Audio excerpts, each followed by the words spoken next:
Evan's heart pounded as he stepped into the sleek, glass-walled conference room. The city skyline stretched behind him, gleaming, taunting. He straightened his jacket, smoothed his hair, and tried to breathe, but the weight of anticipation pressed on him. He'd prepared for this day for months, memorizing every line, every number, every strategy. He had imagined walking into this office countless times, seeing the executives' faces, imagining them nodding in approval. But none of that had prepared him for Daniel. Daniel, his cousin's fiancé, waited at the far end of the table. The man looked calm, polished, untouchable. His dark hair was neatly combed, his suit perfectly fitted, his smile effortless and irritatingly confident. Evan felt a familiar twist in his gut. Daniel had always carried himself like he owned the world, even when he had nothing. Even back when Evan had lent him money that was never returned, Daniel had smiled, thanked him, and done nothing. Daniel had a way of making people feel small without even trying, and Evan knew it. The smirk hit first. That subtle, practiced curl of the lips that said more than words ever could. Daniel didn't just reject people, he made them feel the weight of rejection. He had done it countless times before, and he was doing it now. For the first time directly to Evan. "You'd never get in here," Daniel said, his voice casual, almost playful, but with an edge sharp enough to cut through confidence. "We're very selective." Evan froze for a split second, not because of the words, but because of the context. This wasn't just a job interview. This was Daniel, the man who had made a point of belittling Evan throughout their lives, sitting across from him and daring him to try. Daniel had known this position mattered to Evan, had known how badly Evan wanted it, and he had leaned back in his chair with a smug sense of superiority. It wasn't just rejection, it was a challenge, a test, a subtle punishment. Evan's hands clenched at his sides. He kept his face calm, mask-like, but inside, memories came rushing. He remembered family dinners where Daniel dominated every conversation, where he laughed too loud, told stories that weren't his. Subtly reminded Evan of every failure he had ever had. He remembered Daniel taking credit for ideas Evan had whispered to him years ago. The way Daniel's charm had propelled him ahead while Evan stayed in the background, rebuilding quietly, unnoticed. "The injustice burned like fire, I see," Evan said, his voice controlled, neutral. He kept his tone polite, professional, hiding the storm behind his eyes. Daniel raised an eyebrow, sensing nothing. He assumed Evan was just another applicant, nervous, eager, and harmless. He had no idea that Evan's preparation wasn't about impressing the company. It was about observing Daniel, watching how he operated, measuring the arrogance of the man who had made a career of stepping over people. Daniel leaned forward slightly, tapping the resume in front of him. "This company needs people who belong, and you just don't fit." His words were deliberate, slow, each syllable designed to wound. Evan forced a nod, smiling politely, swallowing the bitterness that rose in his throat. He thanked Daniel for his time and stood, every muscle taut, a coiled spring ready to act later. He left the room without a glance back. Daniel, confident as ever, didn't notice the fire he had ignited outside. The corridor was bright, fluorescent light reflecting off polished floors. Evan walked without hesitation. People passed by, unaware of the storm behind his eyes. But Evan wasn't walking away from the interview, he was walking towards something else entirely. The betrayal wasn't loud, wasn't dramatic. It was subtle, clean, efficient. Daniel didn't scream, he didn't slam doors, simply leaned back and delivered judgment, leaving Evan with the sting of humiliation and a taste for justice. That night, Evan sat alone in his small apartment. The city lights blinked through the window, distant and cold. He replayed the interview over and over in his mind, not for strategy, not for preparation, but for clarity. Daniel's smirk, his condescending tone, The way he assumed superiority, all of it pressed against Evan like a weight he could not ignore. Evan felt the familiar rush of anger, sharp and hot, but it was tempered by focus. He didn't want to lash out blindly. He wanted precision. Evan's mind drifted back to Daniel's past betrayals. Borrowed money, stolen ideas, subtle manipulations. Every slight built a picture in his mind. Daniel was not just arrogant, he was entitled. He believed the world owed him success, and anyone who challenged him was beneath consideration. Evan realized that Daniel's behavior in the interview was a reflection of a pattern, a way of asserting control, of making others feel powerless. And yet, Evan wasn't powerless. Not anymore. He thought about his cousin, Sarah, Daniel's fiancé. She trusted him, loved him, believed in him. Evan had watched Daniel manipulate situations carefully, presenting himself as charming and capable, while hiding the arrogance, the selfishness, the disregard for others. The thought of confronting Daniel, of exposing him not cruelly, but with authority, gave Evan a sense of purpose. This wasn't just about a job. This was about standing up to someone who had spent years stepping over him, treating him like a shadow. Evan's mind raced, considering possibilities. Revenge whispered sweetly, offering satisfaction, the thrill of justice served. But he also felt caution, the need to measure every move, to strike only when the moment was perfect. He understood Daniel's patterns, his weaknesses, his overconfidence. He had waited for years for this kind of clarity, and now it was here. Evan realized that he didn't need Daniel's approval. He didn't need validation.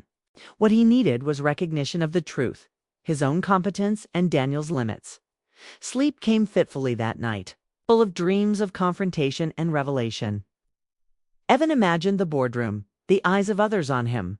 Daniel caught off guard, realizing that the quiet, underestimated cousin was not so quiet or underestimated after all. He imagined the weight of truth settling on Daniel, a subtle, undeniable reckoning. Not public humiliation, just exposure. The realization that arrogance could not shield him from consequences by morning. Evan's focus was razor sharp. He no longer felt the sting of rejection. He felt anticipation, preparation, and strategy. The betrayal had ignited a purpose within him that no anger could satisfy alone. He understood the first step: observe, plan, and strike, not out of malice, but out of necessity. Nala had underestimated him, just as he had underestimated so many others. That miscalculation would be his undoing. Evan left his apartment, calm, collected, yet internally alive with the fire of determination. He wasn't walking into a battle blindly. He was walking into the first act of a plan he had been refining for years. Daniel had smirked. Yes, he had assumed victory. But the smirk would not last. And Evan, for the first time in a long time, felt the power of being prepared, aware, and finally in control. Evan spent the next few days in quiet observation. The city outside his apartment hummed with life, but he felt detached, focused entirely on the pattern Daniel had laid bare. The betrayal of the interview replayed constantly in his mind, but now it was no longer about hurt, it was about strategy. Every word Daniel had spoken, every smirk, every subtle gesture, was a clue. Evan studied it like a puzzle, knowing that patience now would give him control later. He began with the company's inner workings. Evan had been out of this world for years, quietly rebuilding his own ventures, but he knew the industry. He researched board members, scrutinized reports, and studied Daniel's recent proposals. Every presentation Daniel had given, every plan he had pushed, revealed the same arrogance, the same blind spots. Evan realized Daniel thrived on charm and intimidation, but lacked depth in understanding consequences. That overconfidence was an opening, and Evan knew it. The nights were the hardest. Sleep brought restless dreams of confrontation, of Daniel laughing in his face, and of all the times he had been dismissed by family, by colleagues, by Daniel himself. Evan felt the old anger, sharp and bitter, rise up each time. He refused to act impulsively. He forced himself to channel that energy into planning, into patience. He reminded himself that revenge was not about emotion. It was about timing, precision, and understanding the psychological weight of exposure. Evan also wrestled with his conscience. He had spent years trying to rise above petty conflicts, focusing on growth, rebuilding, and creating something lasting.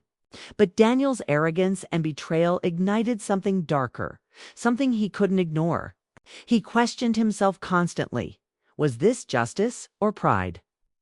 Was exposing Daniel about correcting a wrong or proving superiority?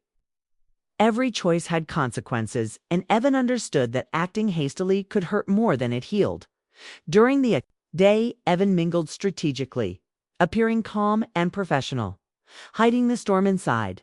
He interacted with colleagues casually, asking subtle questions, observing loyalties, and noticing who might support him if he chose to reveal Daniel's flaws.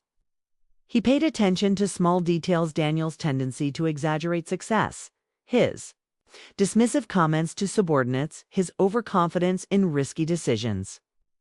Evan built a mental map of weaknesses, each one a potential lever he could pull when the time came. Evenings became the planning sessions. Evan scribbled notes, created mental simulations, and rehearsed conversations in his mind. He imagined Daniel's reactions, predicting fear, denial, and arrogance colliding in unpredictable ways. Evan wasn't planning humiliation. He was planning revelation. He wanted clarity, not spectacle. He wanted Daniel to see that the arrogance that had carried him so far was also his vulnerability. Each scenario Evan considered brought him closer to understanding how to confront the man without losing himself in vengeance. Evan also thought about Sarah, his cousin. He imagined the look on her face when she realized Daniel wasn't the man she thought he was, hesitated, questioning whether exposing Daniel might hurt her as well. But he remembered the years Daniel had manipulated, lied, and dismissed Evan subtly, all while maintaining a facade of charm. Protecting her from future pain justified his careful planning. It wasn't malice, it was defense. Ivan's mind sharpened. Revenge could be clean, deliberate, and effective without cruelty. His internal struggle intensified as he considered the psychological cost. Revenge promised satisfaction, yes, but also danger. If he acted from anger, he might destroy. More than Daniel, he might lose himself, become the very person he had despised. Every plan required him to balance emotion and logic, to remain detached while wielding influence. He reviewed past experiences where impulsive reactions had backfired. He understood that Daniel thrived on overconfidence and that the subtlety of a quiet, precise move would hurt him far more than loud confrontation. Evan also began to imagine the climactic moment. He visualized the boardroom, the executive's eyes on him, Daniel standing confident yet unprepared. He saw the moment where Daniel's plan would fail, not because of mistakes, but because Evan had anticipated and outmaneuvered him. Each image fueled his determination, but also reminded him to stay calm. The key wasn't aggression, it was revelation, precision, and the undeniable truth speaking for itself. During this time, Evan's personal life felt suspended. Friends called, family reached out, but he answered minimally, lost in the strategy he was crafting. He wasn't antisocial, he was methodical. The preparation required focus, mental clarity, and time alone. He studied company policies, understood protocols, and built scenarios where Daniel's decisions could be questioned professionally. Without drama, without personal attacks, every detail mattered. Evan knew Daniel had underestimated him. That mistake would be irreversible. Evan also prepared himself emotionally. He repeated to himself that this wasn't about revenge for revenge's sake, was about reclaiming dignity and justice. Daniel's arrogance had tested him for years, and now Evan had the opportunity to correct the imbalance. But he had to remain above petty impulses. He reminded himself constantly. Control the situation, don't let it control you. Every calculated thought, every observed detail, Every mental rehearsal contributed to the strategy that would lead to clarity without chaos. Throughout the week, Evan observed Daniel's behavior closely. Daniel was unaware of being watched, yet his patterns were predictable. He overconfidently pitched ideas, dismissed concerns, and subtly intimidated subordinates. Evan noticed moments of inconsistency, gaps in knowledge, and a tendency to rely on charm rather than substance. Each observation was noted, filed mentally, and connected to the larger plan. Evan understood that timing would be everything. A premature confrontation would allow Daniel to recover. The perfect moment would strike with undeniable authority. Evan also confronted his own impulses. At times, he imagined yelling at Daniel, humiliating him in front of everyone. But each fantasy was discarded. It was satisfying to think of revenge, but it would serve no purpose. The real satisfaction would come from quiet precision, letting Daniel's arrogance collapse under scrutiny and watching truth unfold. Evan's anger became a tool, not a weapon.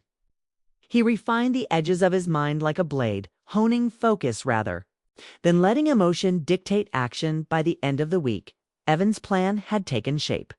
He had studied the board, understood Daniel's weaknesses, anticipated objections, and built a scenario where Daniel's overconfidence would be exposed naturally, without spectacle or cruelty. He had prepared himself emotionally to stay calm, detached, and authoritative. Every detail, every nuance, every subtle cue had been accounted for. Evan was ready not to humiliate, but to reveal. Not to strike out of anger, but to reclaim control. Evan walked through the city streets that Friday morning with a quiet intensity. He felt no thrill, no gloating, only clarity. Daniel had underestimated him, as he always did with those he considered lesser. But Evan had prepared meticulously, and now he held the advantage.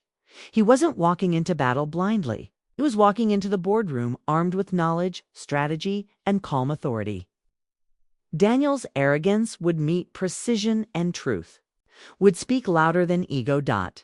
As Evan approached the building, he paused briefly outside the glass doors, feeling the weight of what was about to happen. He reminded himself that the goal was exposure, not humiliation. He wanted the board to see clearly, Daniel to feel the consequences of his arrogance, and himself to maintain integrity while reclaiming power. Every step inside reinforced his focus. The week of observation, reflection, and careful planning had brought him to this moment. He was ready. And in that quiet, deliberate preparation, Evan realized something important. Revenge wasn't about satisfaction or cruelty. It was about justice, precision, and the control of one's own narrative. Daniel's arrogance had forced him into action, but Evan's strategy would ensure the outcome was measured, deliberate, and undeniable. The boardroom was the stage, Daniel's overconfidence the tool, and Evan's patience the weapon. The first act was over. The second act, confrontation, was about to begin. The boardroom was quiet, almost tense, when Evan entered. The polished floor reflected his shoes, the long table gleamed under the soft lights, and the city's skyline loomed behind the glass windows like a silent witness. Conversations died as heads turned. Most of the board members had never seen him in person. The air smelled faintly of coffee and leather, and the subtle hum of the air conditioning seemed louder in the charged silence. Every step Evan took toward the head of the table felt deliberate, measured, purposeful. Daniel froze mid-presentation, his confident posture faltering as he noticed Evan. That familiar smirk, the one that had haunted Evan for years, trembled. For the first time, recognition crossed Daniel's face, quickly replaced by confusion and then a thin layer of unease. He had assumed control of this room, assumed his plan was unassailable, assumed that Evan's presence was irrelevant. Those assumptions shattered in an instant. Daniel's eyes darted toward the board members, trying to gauge their reactions, trying to recover. But he was off balance. "I think there's been a mistake," Daniel said, carefully, voice even but strained. "This is a closed meeting." His hands rested lightly on the table, a subtle attempt at authority, but the attempt rang hollow. Evan could see at the brief flicker of panic beneath the surface. The man who had laughed at him, who had made him feel insignificant, was now uneasy. Evan's calm demeanor amplified the tension. A quiet power that filled the room without a word. Evan stopped at the head of the table and took a slow, deliberate seat. He didn't rush, didn't glare, didn't smile. He simply exuded control. The board members watched, intrigued, their curiosity piqued by this unannounced presence. Daniel's confidence wavered further, the walls he had built over years of arrogance beginning to crumble. He tried to regain composure, straighten his tie, and offer a polite smile. But Evan could see it all, the subtle betrayals of body language, the micro-expressions of anxiety. The way someone who had always assumed power now questioned it. "You told me I'd never get in," Evan said calmly, voice carrying naturally across the room. "You were right. I didn't need to." The words weren't an attack, yet they landed with undeniable authority. Daniel's mouth opened, closed, and opened again, searching for an escape that wasn't there. The board members shifted slightly, sensing the tension, sensing the unspoken narrative between the two men. Evan didn't need theatrics. He needed truth, precision, and impact. Daniel swallowed hard, trying to interject, but Evan raised a hand, not aggressively, not arrogantly, but in quiet command. The gesture itself was enough to pause Daniel, a reminder that he was no longer in control. Evan turned slightly, addressing the board with calm, measured authority. "This isn't just about one interview. It's about patterns, about how power is exercised when no one is watching. I've observed, I've analyzed, and I've prepared." His words weren't loud, but they carried the weight of certainty. The gravity of someone who had suffered, reflected, and emerged. Sharper, more precise, Daniel tried to maintain a facade of calm, offering a few words, tempting to explain, but Evan's presence cut through the excuses like a blade. He could see Daniel's inner panic, the calculation running behind his eyes. The realization that this was bigger than charm, bigger than influence, bigger than any smirk he had relied on. Every argument Daniel made, every attempt to charm or deflect fell flat under Evan's quiet authority. Evan continued, deliberate and controlled. "Your plan, Daniel, will cost this company trust, credibility, and resources. It is flawed. Not by accident, but because of overconfidence and lack of consideration." He glanced at the board members, letting the words settle. "I am here to ensure that leadership is accountable, that decisions are made with clarity, and that arrogance does not override reason." The silence that followed was heavy, full of unspoken agreement and tension. The board had all the evidence before them, but the delivery, the calm precision of Evan's observation was undeniable. Daniel's shoulders slumped slightly. He tried to regain composure, but the cracks were visible. The man who had once intimidated Evan with a casual smirk now realized he was exposed. His overconfidence, the very thing that had allowed him to ascend, was his vulnerability. And Evan, patient, focused, deliberate, was holding the mirror up to it. The board members whispered quietly among themselves, processing the shift in power. Evan didn't need to argue further. The truth had already spoken. Evan leaned forward slightly, calm but unyielding. "Your interview with this company, Daniel, is over." The words were simple, final, deliberate. They weren't shouted. They weren't dramatic. They were precise, and their simplicity gave them weight. Daniel's eyes widened. He opened his mouth to protest, to explain, but nothing came out. The room's energy shifted completely. Authority had changed hands, and the balance that Daniel had relied on for years was gone. The board members voted swiftly, confidently. Decisions that Daniel had assumed would pass without scrutiny were now challenged, questioned, and ultimately overruled.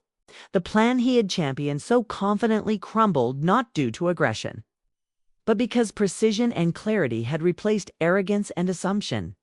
Evan watched without gloating. He didn't need to enjoy the collapse. The satisfaction came from correctness, from justice, from seeing the truth prevail. When Daniel was escorted out, there was no spectacle, no shouting, no humiliation, just quiet consequence. He passed Evan without looking directly, shoulders tense, posture stiff, expression unreadable. The man who had once enjoyed making Evan feel small now faced the reality that his arrogance had limits, that his influence was not absolute, and that subtle patterns of betrayal and manipulation could be exposed without drama. Evan remained in the boardroom, seated calmly, letting the shift in authority settle naturally. He observed the board members' reactions, subtle nods, slight smiles, quiet acknowledgement. He felt a sense of relief more than triumph. The plan had worked, not because it was cruel, not because it was vengeful, but because it was deliberate, precise, and based on observation, preparation, and quiet authority. Daniel had underestimated him, and that miscalculation had been enough. Later, alone in the office, Evan reflected quietly. The confrontation had been successful, yet the emotional payoff was different than he had imagined. He hadn't felt anger in the moment. He hadn't felt exhilaration. Instead, he felt clarity and control. His power of observation, patience, and deliberate action had won the day. He had achieved justice without compromising integrity. Satisfaction was subtle, quiet, internal. It wasn't loud or public, it was enduring. Evan also thought about Sarah, his cousin, and the role of truth. He had acted not to hurt her, but to reveal reality, to prevent future harm. The moral weight of action was heavy but necessary. He understood that exposing arrogance, correcting imbalance, and reclaiming dignity could be done without cruelty. He had proved a point, not for revenge, but for closure, integrity, and clarity. As he left the boardroom, the city lights gleaming behind him, Evan realized the most important lesson. True power wasn't in intimidation or charm. True power was in patience, preparation, and precise action. Daniel's arrogance had given him the opportunity. Evan's restraint and clarity had ensured success, and in that balance, Evan found a deeper satisfaction than revenge alone could ever offer. He walked out of the office, quiet, composed, and aware. The confrontation was over. The power dynamic shifted, and the lesson had been delivered. Daniel's overconfidence had met the calm precision of someone who had prepared, observed, and waited. The climax had passed, and in its aftermath, Evan understood that the moment of truth wasn't about victory it was about control, clarity, and the quiet, undeniable weight of justice realized.